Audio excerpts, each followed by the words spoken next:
Hello friends आपण मैंने देखी चंदन और फ्लोरा दुहे कॉलेज फ्रेंड और से माने एक होटल को जाइछंती ड्रिंक करिया पई और सेठारे चंदन फ्लोरा को पचारछंती तो बॉयफ्रेंड ना कौन और से देखिबा पई केमिति और पर फ्लोरा प्रियांशु को फोटो मोबाइल रे देखुछंती और चंदन प्रियांशु को फोटो देखि आश्चर्य हो जाउछंती।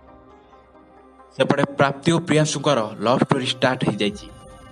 से माने शीतरे पार्क रे अछंती ओ प्राप्ति प्रियांशु एक जैकेट आनी और प्राप्ति प्रियांशु को कहते तमें से जैकेट मते पिंधे दियो और फाइनाली निज हाथ में प्रियांशु प्राप्ति को से जैकेट पिंधे देइछंती और पर प्राप्ति तांको प्लान विषय रे प्रियांशु को कहते।